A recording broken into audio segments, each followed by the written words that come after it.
Oh hey, on my way to do some winter camping here in Colorado.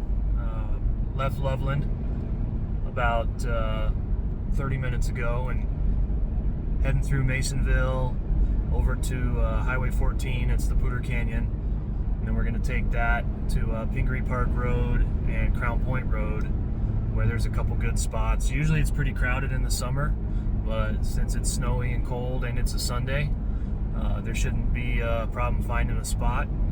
There's one spot I'm looking for in particular. I hope it's there and available. And yeah, it's 40 degrees. It's nice, and we'll see you at the trail.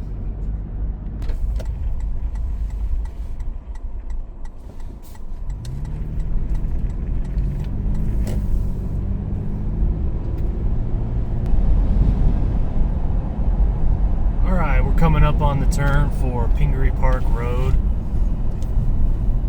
This is the road you would take if you were going up to the CSU Mountain Campus, I think it's called. And going to be a lot of people up here getting Christmas trees right now, because you can buy a permit and cut your own tree. So there's somebody getting a Christmas tree. Yeah, CSU Mountain Campus.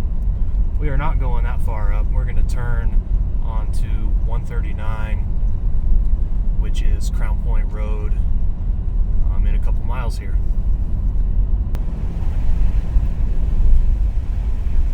If you don't feel like driving all the way up to Crown Point, there are a handful of sites right off of this Pingree Park Road that are accessible year-round. Here's one on the right here.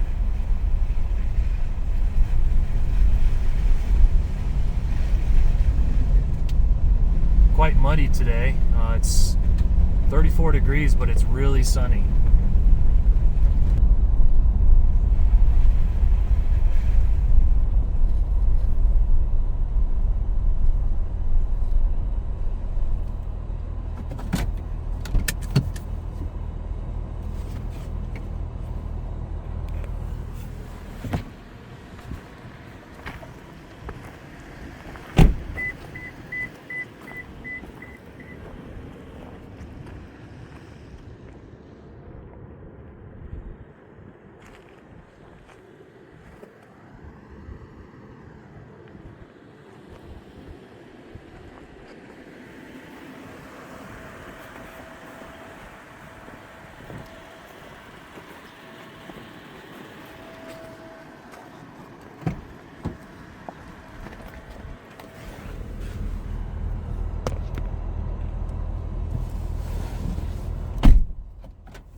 In the summertime, there's a vault toilet here on the left you can use. They usually lock them in the winter, but if you're not the type to go use the bathroom in the woods, then you can come here.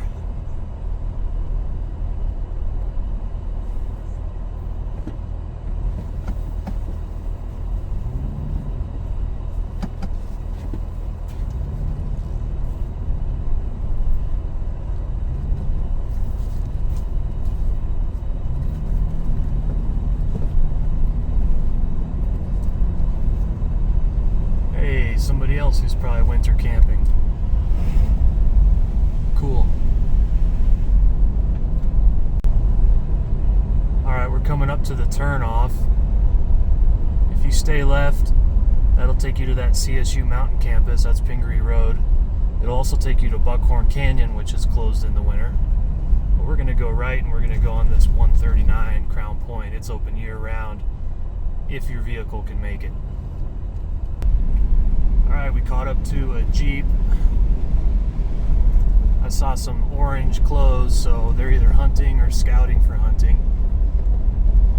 That's very common up here this time of year. Looks like a little wind has kicked up. And the site I'm hoping for is up here on the left. We'll see if he drops in there. Doesn't look like it. Right.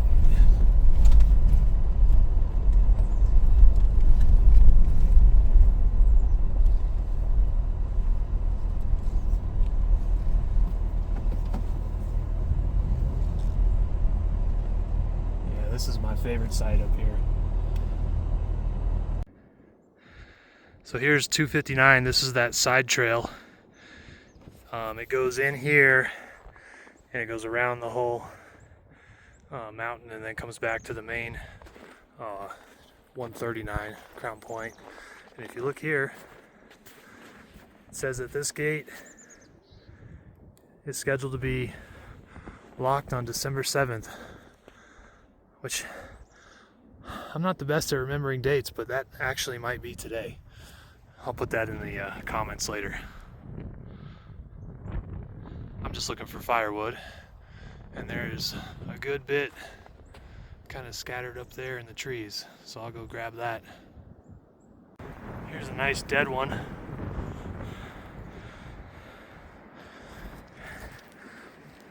The more of these dead ones we get rid of, the less chance of a forest fire there is.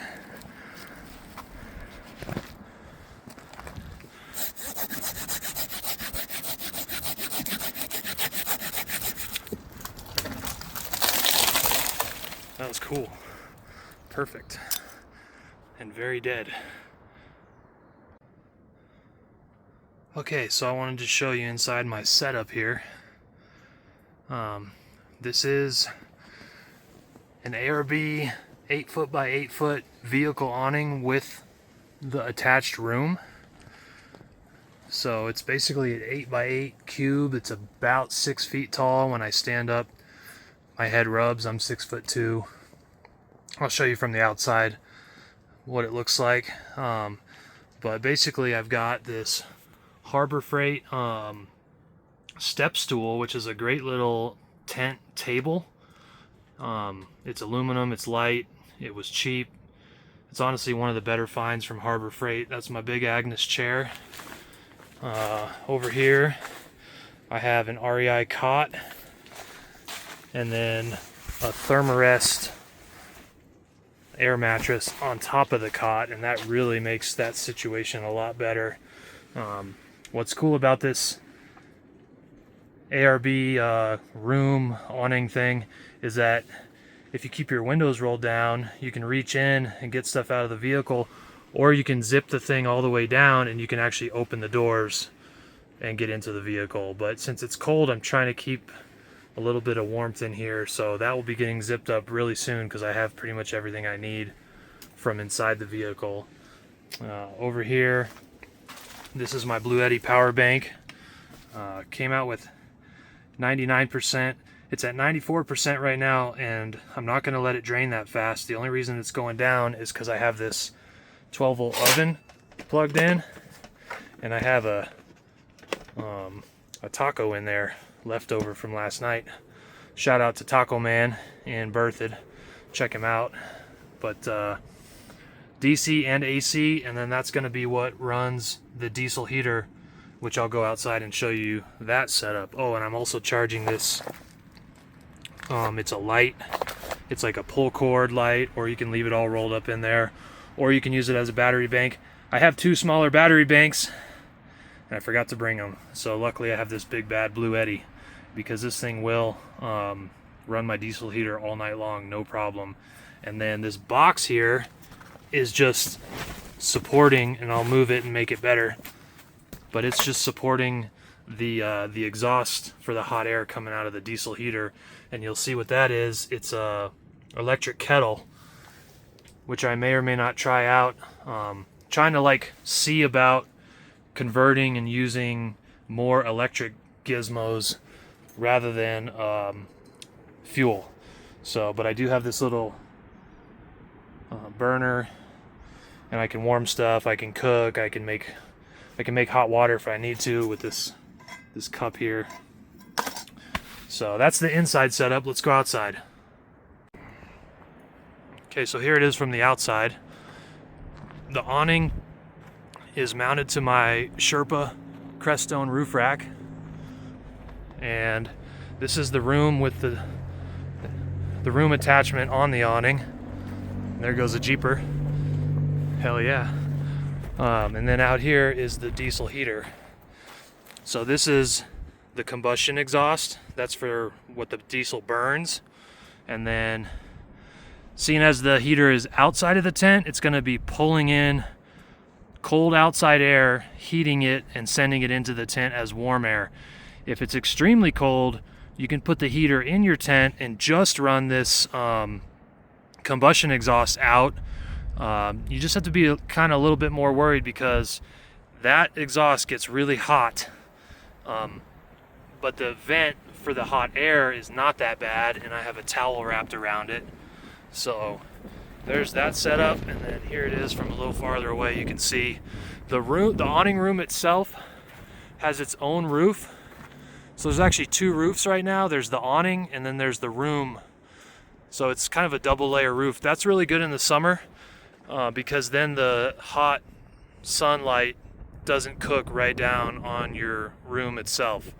So that is the alternate to rooftop tent setup that I prefer. I've had two rooftop tents. You always have to leave them on the vehicle. They give you a little extra weight over the roof. It gets top heavy. You can't use your roof rack.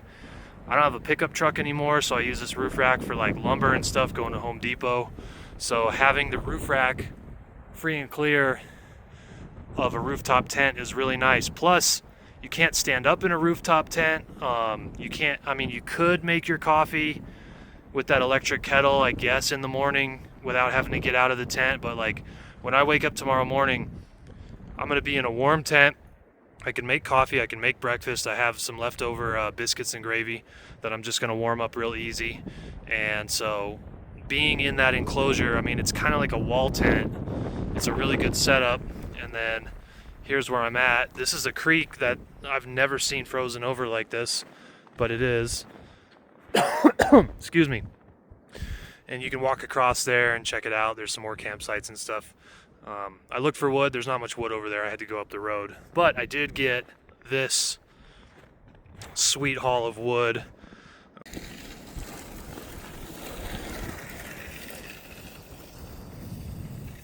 Most of it was deadfall. One I did cut down. I'll show you that video. And, super dead. Not cutting live trees or anything. Just keeping the forest clean so that we can have these green trees instead of those dead trees, because this area definitely has been hit with forest fires, and we don't need any more of those. So yeah, I'll report back when I got a fire going, maybe cooking some food, maybe sun goes down. But this is where I'm at, and I'm kind of down below.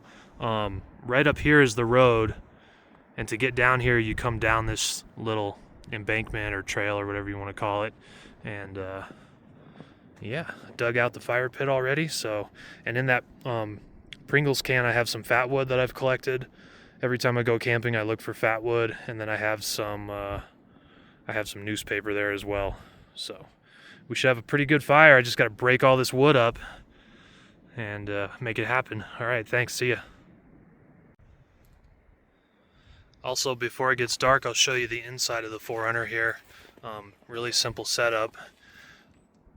I plug the fridge in while I'm driving. I just plug it into the vehicle outlet right there. And in the summer, when I get to where I'm going, I would normally plug it into the Bluetti battery pack, but it's so cold here that I can just leave it because I'm pretty much in a cooler. So I don't need to plug this into my battery pack right now and use it. It's definitely 30 or so degrees out. So right now I just have the lid open and everything's cold. And I have some food and some drinks and stuff in there. I've got some jug of water there. I have another one in the tent. This is a mortar mixing tray, which is a great kind of catch-all. And then just a tote with like kitchen gadgets and random food and stuff. And then I have these Victory 4x4 mole or moly or whatever you call them, panels. And this one holds all my charging cables and such. I got a tow rope if I need. I got a little extra space there. I could put some more stuff.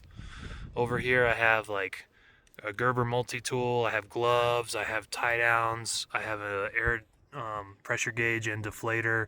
Right there I have kerosene, which I can use to start my fire or put in the diesel heater.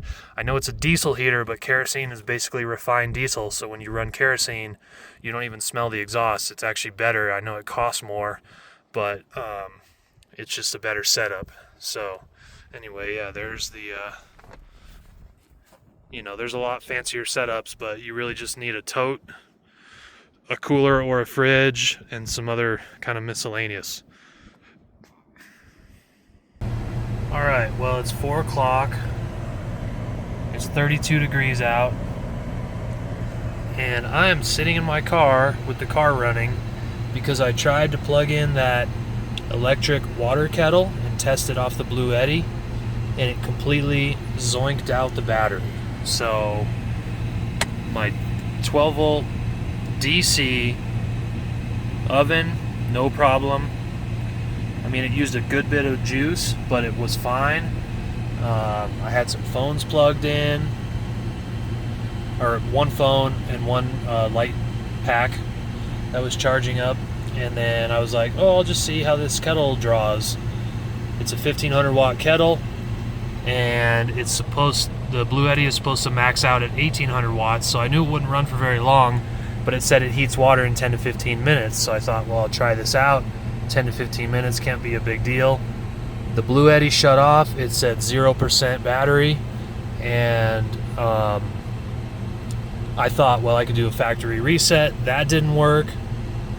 Didn't change anything. And then I thought, well, I could jump it back to life with a little juice. So I turned on the car. I plugged it in. It does have a DC charger that I can plug in. It's currently in the back of the 4Runner. But it's only pulling like 80 to 90 watts, and for this thing to fast charge, it needs to pull like 900 watts. So it's looking like I'm not gonna have a diesel heater tonight. That's really the only reason I needed the Bluetti. The phone's pretty charged up, the lights are pretty good. I mean, I'm not staying up all night in the light anyway. So we'll see what happens. I thought maybe it would have had an issue because of how cold out it is, so that's why I have the heater on max. I'm trying to warm the car up. There's a chance I might be sleeping in this car tonight because it is really windy, and I needed that diesel heater to take off that wind chill edge that just seeps into every little crack of your tent. So I'll keep you posted. Guess what? Great news. My trick worked. I plugged this thing in for a while, and it went back to 100%. So, oh my gosh, that is so good. On another note, I was worried about insulation, and this side was flapping. So I took snow and piled it up, and so now that doesn't flap anymore, and I actually now will have a better seal. So I'm insulated with snow. I know that sounds crazy, but it is what it is. So heck yeah, the Bluetti just had a moment. And that's a good, I'm going to tell you right now, that's why you bring all your cords with you. Don't say, oh, I'm not using this cord or I'm not using that cord. Just bring them all with you, because you never know what you might need to do. You might need to charge off your inverter, which this does not like to do. It really only likes to charge off DC, because that's only a 400 watt inverter. But you bring your cords, you bring everything, and you always be prepared. I think we survived though. Time to eat a taco.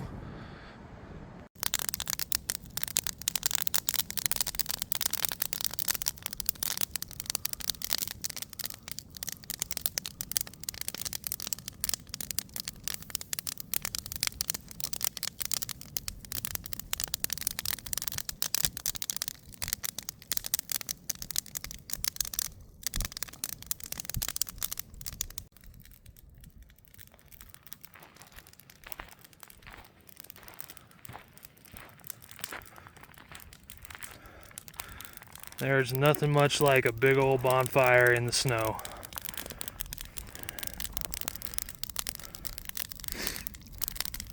I processed all that wood, well, most of it. Can't see it on camera, but I cut most of that wood up with my silky gomboy saw.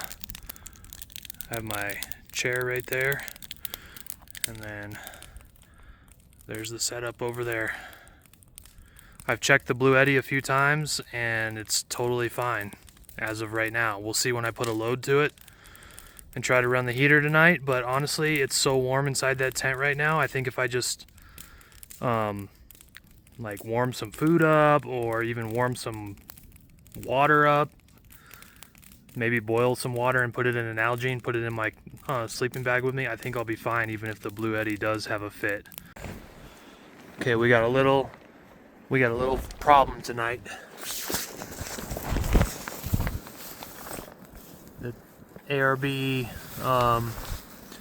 awning pole collapsed. It folded. I don't know if you can see that, but it bent. It's really windy. I did not see that coming, but we're gonna get through it.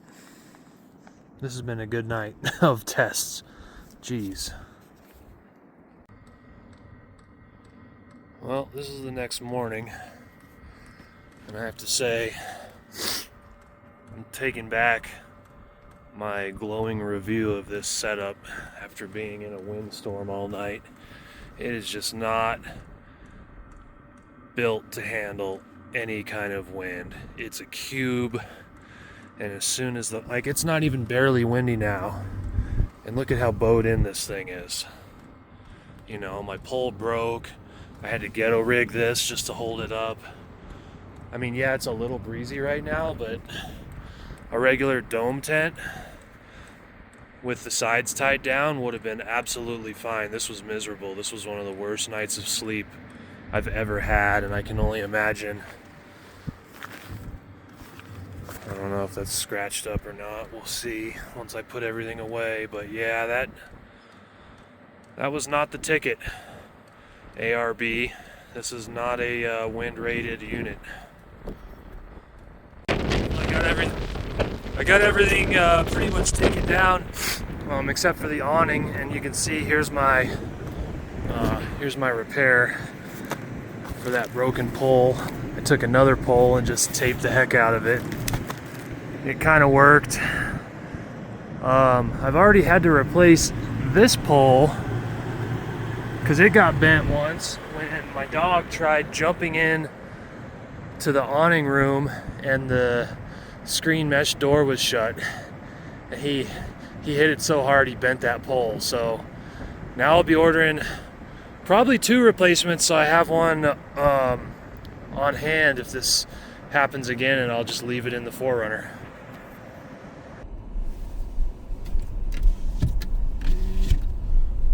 Alright, we're heading out.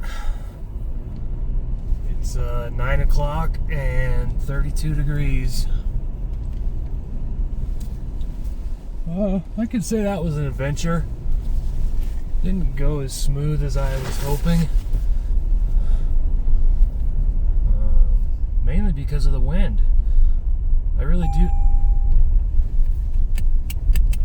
do think that the awning room is a good setup. It just is not a wind-worthy setup. It's for sure not the first time I've used it. I've had that setup at least 5 years now. It used to be on a van. Might go back on the van. My Bluetti's in the passenger seat, so the vehicle thinks there's a passenger there who needs to put their seatbelt on. That's what that beeping is, so that's pretty funny. It happens with the dog too. It goes away. But anyway, yeah, you can see, I mean, I'll stop here, there's no one behind me. You can see how hard these trees are ripping. It is really, really windy, and taking that awning down was a chore, to say the least. You know, with wind like that, and being solo, it's really difficult. But I'm gonna get out of here, get home, get warm. I skipped breakfast. I did make coffee, but I've had about enough of this cold wind, so I'm gonna go enjoy the rest of my my bonus day off, because today is Monday. And I did check when I was looking at that gate that said this gate will be locked on December 7th. It was December 7th, so today is December 8th. So I guess they're just behind a little bit on getting those gates shut. Probably because the conditions are so mellow. Leave it open a little longer, right? Give people some more access to Christmas trees and whatnot. So anyway, I'll probably be coming back here with the Gazelle. Ooh, a tree just fell down right here. Huh. That's how windy it is. Trees are just falling over. But yeah, I'll